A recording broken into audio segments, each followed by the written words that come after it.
Alpha limited ने issue किए हैं 10,000 शेयर्स जिनकी फेस वैल्यू है ₹10 पर शेयर, और कंपनी को जो पैसा ले रही है इन शेयर्स पे वो ले रही है ₹2 on application, ₹3 on allotment, ₹3 on first call and ₹2 on second and final call.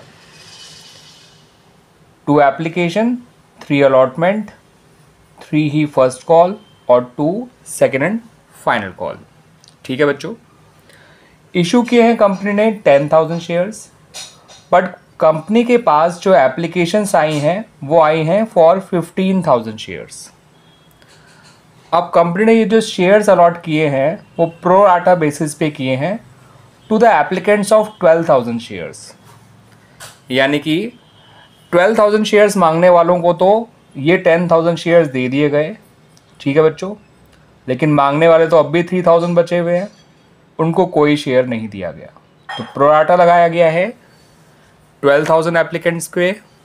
ठीक है, एप्लीकेंट्स फॉर 12,000 शेयर्स पे उनको 10,000 शेयर्स जो कंपनी दे सकती है वो दे दिए गए, और वो अंडरस्टूड है कि बाकी 3,000 क्या हो गए बच्चों, रिजेक्ट हो गए।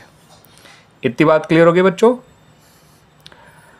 फिर कहा गया है all shareholders paid the allotment money except one shareholder who was allotted 200 shares.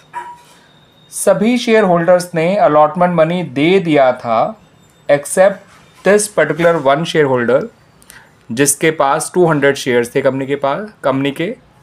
He was allotted 200 shares and he did not pay the allotment money and his shares were immediately forfeited after allotment. ठीक है बच्चों, यानी first call करने से पहले ही इसके shares forfeit कर लिए गए थे बाय द कंपनी। कंपनी ने फिर फर्स्ट कॉल मांगी उसके शेयर फॉरफिट करने के बाद। ठीक है बच्चों, अब ये नहीं बताया गया कि फर्स्ट कॉल पे कोई एरियर्स है या नहीं है, तो हम ये मानेंगे कि फर्स्ट कॉल पे कोई एरियर्स नहीं है। ठीक है, क्योंकि इन्होंने बाद में ये बताया कि जो शेयर फॉरफिट किए गए थे उस शेयर होल्डर के, उनको फर्स्ट कॉल के बाद री इशू किया गया है। ठीक है बच्चों, और कितने का री इशू किया गया है, एट द रेट ₹9 पर शेयर, ₹8 पेड अप। तो उनको री इशू किया गया है फॉर ₹9 पर शेयर, ₹8 पेड अप मानते हुए। इसका मतलब ये शेयर जो हैं वो प्रीमियम पर री इशू किए गए हैं बाय द कंपनी। ठीक है, क्योंकि जितना शेयर को कंपनी पेड अप मानती है उतना पैसा वो कैपिटल में क्रेडिट करती है एट द टाइम ऑफ री इशू, और जितने का उसने उन शेयर्स को री इशू किया है उतना पैसा वो बैंक में डेबिट करती है। और अगर बैंक का अमाउंट कैपिटल के अमाउंट से ज़्यादा होता है री इशू के टाइम पे, तो इसका मतलब कंपनी ने शेयर को प्रीमियम पे री इशू किया है ऑफ ₹1 पर शेयर। क्लियर बच्चों, बाकी मेरी एंट्रीज़ के थ्रू आपको और बात क्लियर हो जाएगी जो मैं कहना चाह रहा हूँ। इतनी बात क्लियर बच्चों। एक बात आपको और बताई गई है कि इस क्वेश्चन में कंपनी ने सेकेंड एंड फाइनल कॉल मांगी ही नहीं है। ठीक है बच्चों, तो कंपनी ने पहले एप्लीकेशन का पैसा लिया, उसको कैपिटल में ट्रांसफ़र किया, फिर अलॉटमेंट का पैसा मांगा, उसको पैसा रिसीव करते समय एक आदमी का कॉल इन अरियर आया, फिर उसका शेयर तुरंत फॉरफिट कर लिया गया, फिर फर्स्ट कॉल मांगी गई, फर्स्ट कॉल रिसीव भी हो गई, उसके बाद इस आदमी का शेयर, इस डिफ़ॉल्टर का शेयर रीइशू किया गया। ठीक है, और फिर बताया गया कि कंपनी ने कोई आखिरी कॉल मांगी ही नहीं है। ठीक है बच्चों, तो इतनी ही आपको एंट्रीज़ बनानी है इस क्वेश्चन में, इस बात को ध्यान रखिएगा। और आपसे जो है इस क्वेश्चन में कैश बुक मांगी है और एंट्रीज़ मांगी हैं, जनरल एंट्रीज़।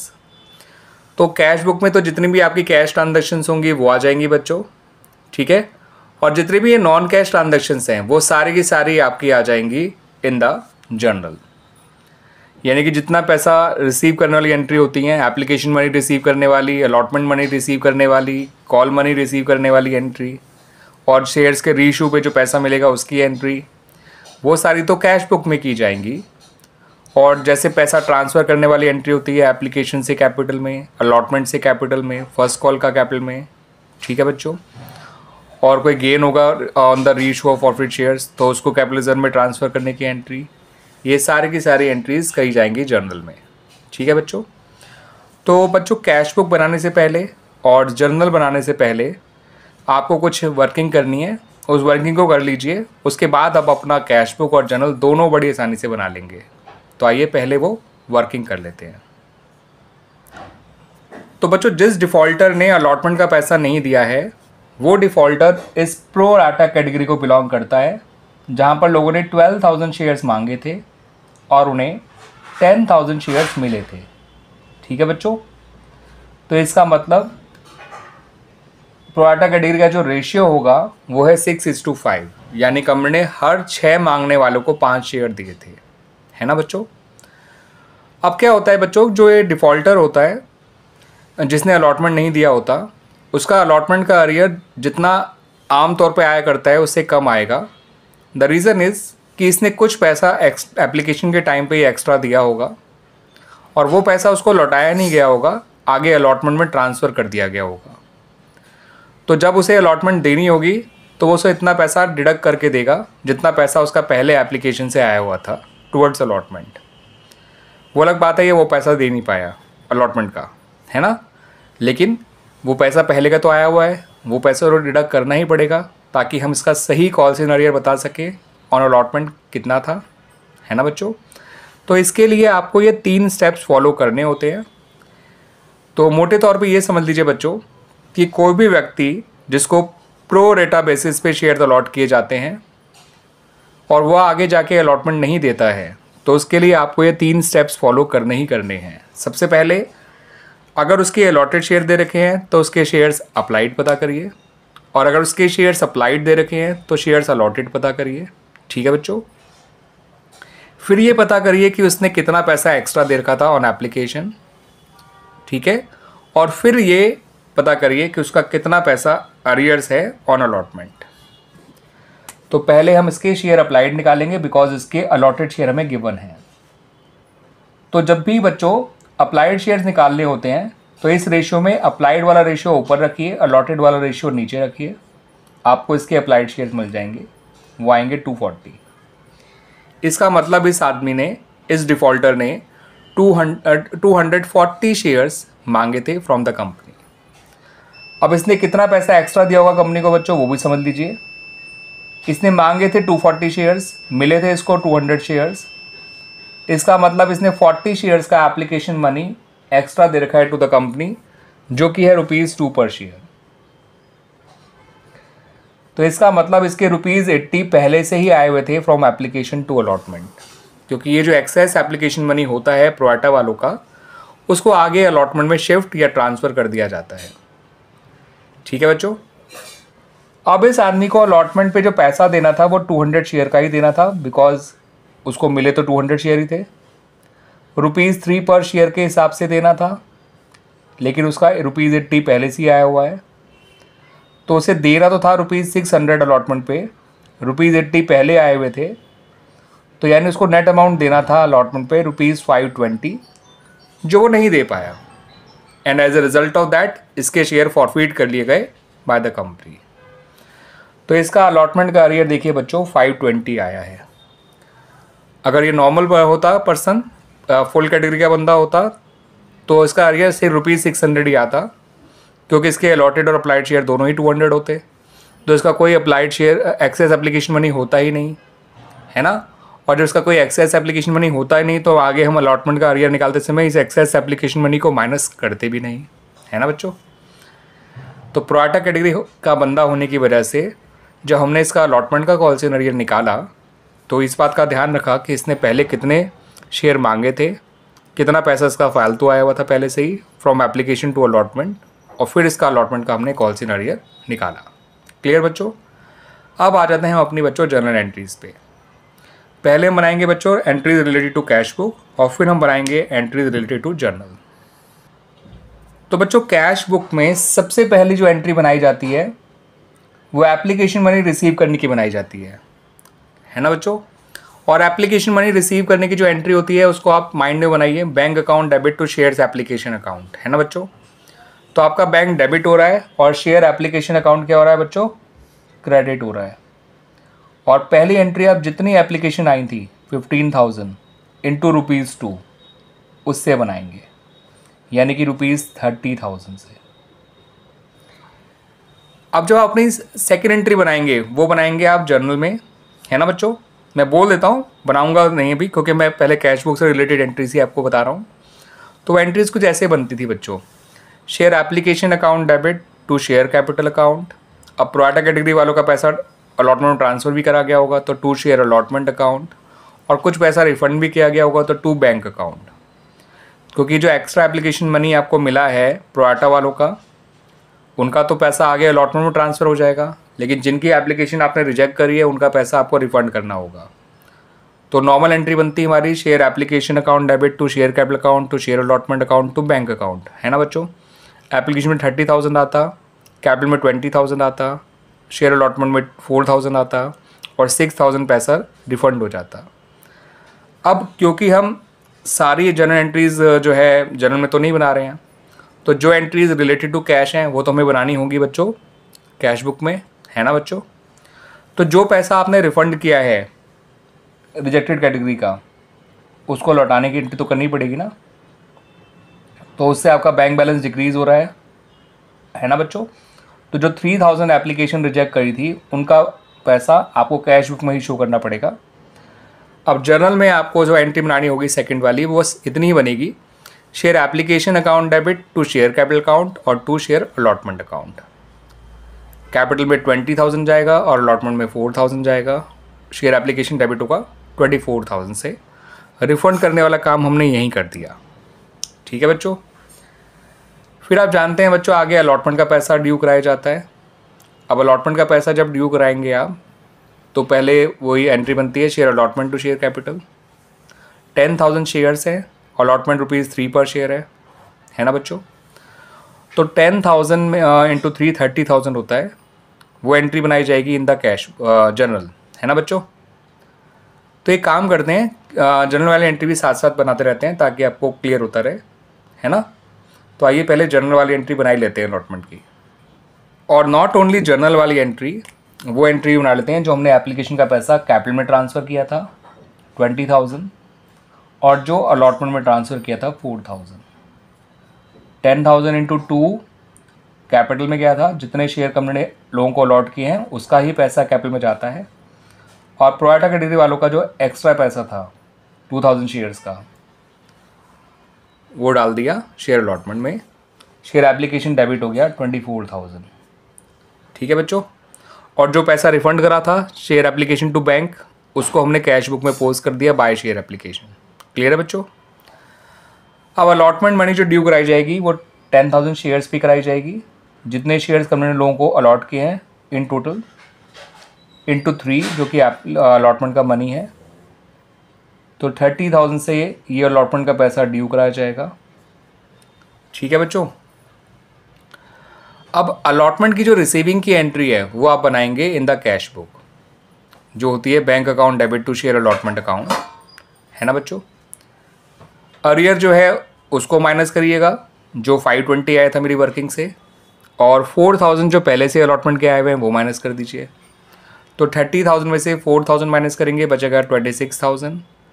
26,000 में से 520 अरियर के माइनस करिए, तो 25,480 आ जाएगा बच्चों, जो आपको अलॉटमेंट में पैसा रिसीव हुआ है।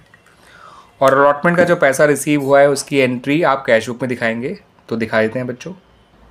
ये एंट्री बनेगी टू शेयर अलॉटमेंट अकाउंट।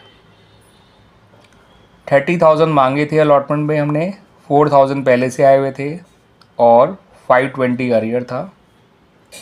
तो 30 - 4 होता है बच्चों 26, 26 में से 520 गया तो 25,480 आ जाएगा। सही है बच्चों, क्लियर होगी बात, अच्छी तरह से क्लियर हो गई। अब बच्चों क्वेश्चन में हमसे कहा गया था कि फर्स्ट कॉल मांगने से पहले उस डिफॉल्टर का शेयर फॉरफिट कर लिया गया था। तो आइए फॉरफिट करने की एंट्री बना लेते हैं इन द जर्नल, क्योंकि शेयर को फॉरफिट करने की एंट्री जर्नल में बनाई जाती है।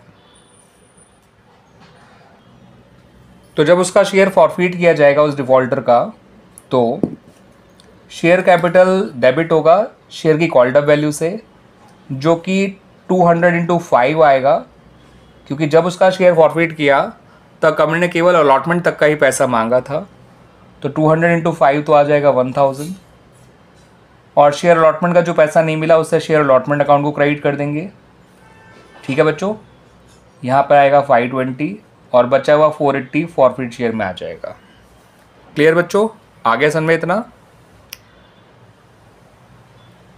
उसके बाद इसका शेयर रीइशू नहीं किया गया, कंपनी ने जो है पहले वो करा था बच्चों, क्या करा था, फर्स्ट कॉल को मांगा था। फर्स्ट कॉल को मांगने के बाद कंपनी ने इसका शेयर जो है रीइशू किया था। इस बात को ध्यान रखिएगा। और अब जो फर्स्ट कॉल मांगी जाएगी वो तो एंट्री जनरल में बनाई जाएगी, और ये एंट्री बनाई जाएगी 9800 शेयर से। फर्स्ट कॉल ₹3 की है, तो 9800 इंटू 3 कर दीजिएगा, जो कि होता है 29400। तो ये हो गया फर्स्ट कॉल का पैसा मांगने की एंट्री, यानी फर्स्ट कॉल का पैसा ड्यू करने की एंट्री, यानी फर्स्ट कॉल का पैसा कैपिटल में ट्रांसफ़र करने की एंट्री।